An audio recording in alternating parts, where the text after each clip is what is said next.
নমস্কার, দেখছেন কলকাতা টিভি। আপনাদের সঙ্গে রয়েছি আমি ঋষিকেশ। শুরু করছি বিহারের রায়। বিহারে বিধানসভা নির্বাচন হয়েছে গত 6ই নভেম্বর এবং 11ই নভেম্বর, দু দফাতে 243 আসনের বিহার বিধানসভার জন্য নির্বাচন হয়ে গিয়েছে। আজ ফলাফল ঘোষণা হবে, আর মানে 8টা তো বেজে গেছে। কাউন্টিং ইনফ্যাক্ট শুরু হয়ে যাওয়ার কথা। পোস্টাল ব্যালট শুরুতে কাউন্টিং হবে, তারপরে ইভিএম খোলা হবে।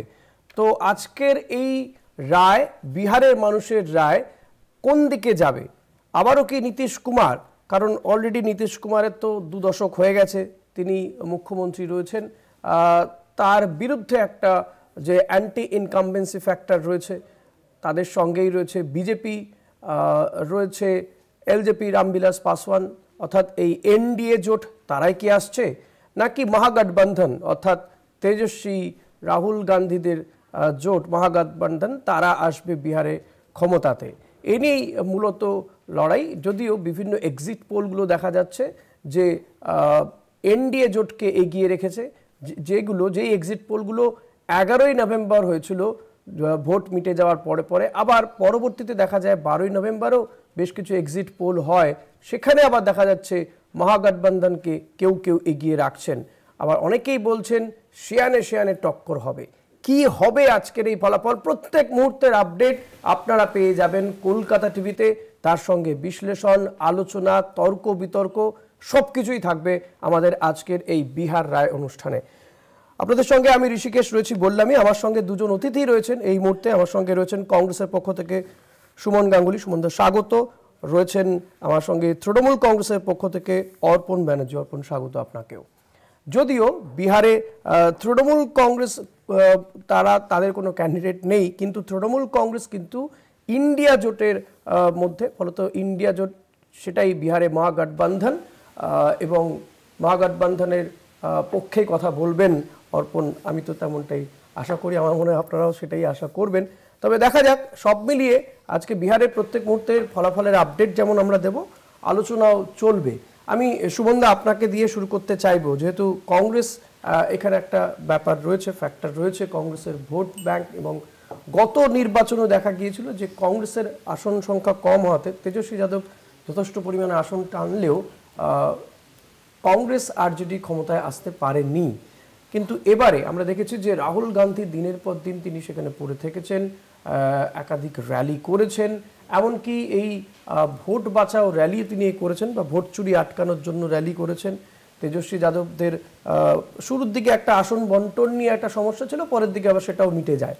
সব মিলিয়ে আপনারা আজকের এই ফলাফলকে কিভাবে দেখছেন, কি হতে পারে এক্সপেক্ট করছেন, এক্সপেকটেশনটা বলুন আগে। দেখুন, অবশ্যই আপনি নিশ্চয়ই জানেন যে যে ভোট পড়েছে ফার্স্ট পেজ এবং সেকেন্ড পেজে, যে ভোট পার্সেন্টেজ সেটা কিন্তু গত নির্বাচনের চেয়ে অনেক বেশি। স্বাভাবিকভাবে একটা ধারণা থাকে, রাজনৈতিক বিশ্লেষকরা বলে যে যখন ভোট পার্সেন্টেজ বেশি হয়, সুতরাং সেটা ধরে নেওয়া যায় যারা সরকার, যারা সত্তায় আছে তাদের বিরুদ্ধে মানুষ ভোট দেয়। রাহুল গান্ধী, তেজস্বী যাদব, মুকেশ সাহানি, দীপঙ্কর ভট্টাচার্য, তারা যেভাবে গোটা বিহার চষে বেরিয়েছে, এবং গোটা বিহার চষে বেড়াবা শুধু নয়, বিহারের সাধারণ মানুষ যেভাবে মহাগঠবন্ধনের পাশে দাঁড়িয়েছে, মানে মহিলা, ছাত্র, যুব যেভাবে মহাগঠবন্ধনের পাশে দাঁড়িয়েছে, আমরা আশাবাদী যে পাল্টি বাবার সরকার এবার পাল্টে যাবে, অর্থাৎ নীতিশ কুমারের সরকার এবার পাল্টে যাবে। যে পাল্টি বাবাকে নিয়ে অমিত শাহ বলেছিলেন যাকে একদমই নেওয়া যাবে না, সেই পাল্টি বাবার হাত ধরে গতবার বিজেপি বিহার শাসন করেছিল, এবার পাল্টি বাবা সরকার পাল্টে যাবে, এবার মহাগঠবন্ধনের সরকার আসছে। অর্পণের কি মনে হয় সেটা তো জানবো, তবে একটা গুরুত্বপূর্ণ ফ্যাক্টরও কিন্তু এখানে রয়েছে, যে এসআইআর এর পরে বিহারে প্রথম নির্বাচন হলো। এবার আমাদের রাজ্যেও শুরু হয়েছে, শুধুমাত্র আমাদের রাজ্যে নয়, এখন মোট 12টি রাজ্য কেন্দ্রশাসিত অঞ্চলে চলছে এসআইআর প্রক্রিয়া চলছে। এটা কতটা গুরুত্বপূর্ণ অর্পণদের কাছে, কারণ তারা এই রাজ্যে শাসন ক্ষমতায়, এবং বিহারে এসআইআর এর পরে ভোট হয়েছে, কিন্তু আজকের রেজাল্টের দিকে আপনারা কতটা অধীর আগ্রহে তাকিয়ে রয়েছেন যে কি হতে পারে? দেখুন, নিশ্চিতভাবেই বিহার নির্বাচন এবং সেখানে এসআইআর এর ভূমিকা অত্যন্ত গুরুত্বপূর্ণ। শুধু এসআইআর নয়, আমরা এটাও মনে করি যে এসআইআর এর সাথে বিহারের অনেক বড় হেডেক হচ্ছে বিহারের মাননীয় মুখ্যমন্ত্রী। তিনি দীর্ঘদিন ধরে যখন যে শক্তি বিহারে সংখ্যাগরিষ্ঠতায় থাকুক বা না থাকুক, তিনি যেন তেন প্রকারেণ তার কুর্সি টিকিয়ে রেখেছেন তিনি এই আমরা যেটা সিপিএম এর ক্ষেত্রে বলতাম যে দেহত্যাগের আগে পদত্যাগ নয়, এই ধরনের একটা চিন্তাভাবনা নিয়ে চলা একজন রাজনৈতিক ব্যক্তিত্ব, যার নেতৃত্বে আজ থেকে 20 বছর আগে হয়তো বিভিন্ন ক্ষেত্রে দেখতে গেলে ধরুন মাথাপিছু আয় বলতে পারেন বা শিক্ষার হার বলতে পারেন, দেশের মধ্যে বিহার সবচেয়ে শেষ সারির রাজ্য হিসাবে পরিগণিত হতো।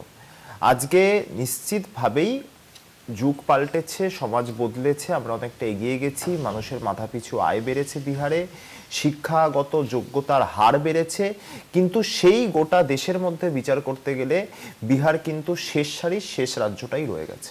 তো স্বাভাবিকভাবেই আমার মনে হয় যে বিহারের মানুষের কাছে শুধুমাত্র এসআইআর নয়, তাদের সার্বিক উন্নতি, তাদের শিক্ষার বিকাশ, সামাজিক বিকাশ এবং অর্থনৈতিক বিকাশ সবকিছুই এই নির্বাচনের অন্যতম আঙ্গিক হতে চলেছে, আঙ্গিক হয়েছে।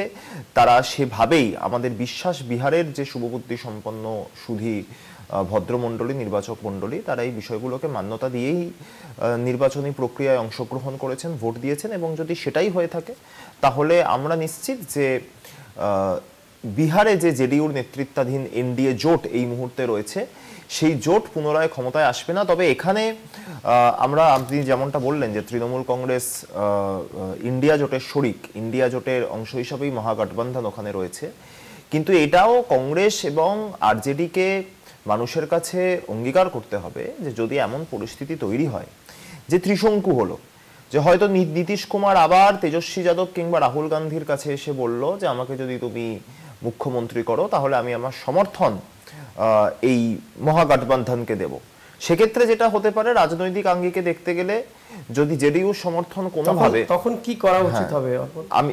কি করা উচিত হবে সেটা তো যাদের কাছে গিয়ে তিনি বলবেন, তারা ডিসাইড করবেন।